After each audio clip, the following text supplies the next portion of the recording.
미래에셋 벤처 투자네요. 네.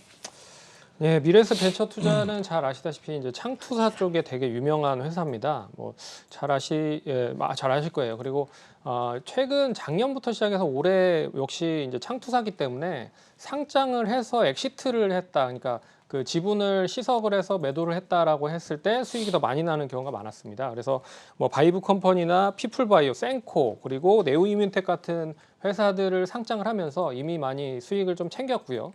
그리고 아직도 리디북스나 루닛 그리고 마켓컬리 같은 회사가 아직도 남아 있다. 그렇기 때문에 그 회사들이 결국에 상장을 한다라고 했을 때는 가장 크게 수혜를 볼 수 있을 만한 종목 중에 하나다라고 볼 수가 있을 것 같고요.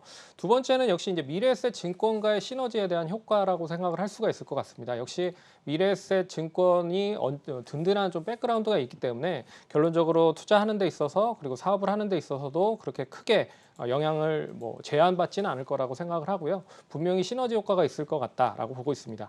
마지막으로 세 번째는 이제 일자리 창출, 정책 관련된 부분에 대한 이슈가 있을 가능성이 높을 것 같은데 결과적으로 내년에 대선이 있습니다. 그러면 올해 분명히 여당 후보도 야당 후보도 이제 어느 정도 기간이 있으면 이제 뽑히겠죠. 근데 결과적으로 이 어떤 정책을 피느냐에 따라서 관련된 종목들이 미리 움직일 겁니다. 그런 중에서 가장 좀 눈여겨보셔야 될 부분이 역시 일자리 창출이라고 하는 부분이죠.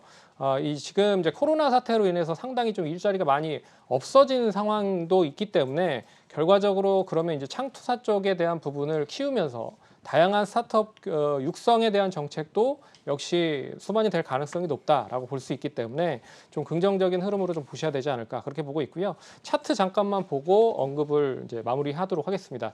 차트 보시면 최근의 흐름이 거의 이제 박스권으로 계속 움직이고 있잖아요. 근데 이 박스권의 흐름을 역시나 이제 상방 쪽으로 돌파를 한다라고 하면 위로 좀 열려 있는 흐름이다라고 좀 볼 수 있을 것 같고 최근에 이제 연기금 쪽에서 계속 매수를 가담을 하고 있다라는 것도 좀 눈여겨 보셔야 되지 않을까. 그렇기 때문에 거래량과 이 흐름 자체가 우상향으로 전환되는 흐름이기 때문에 매수 타이밍으로 보셔도 되지 않을까 그렇게 좀 말씀드리겠습니다.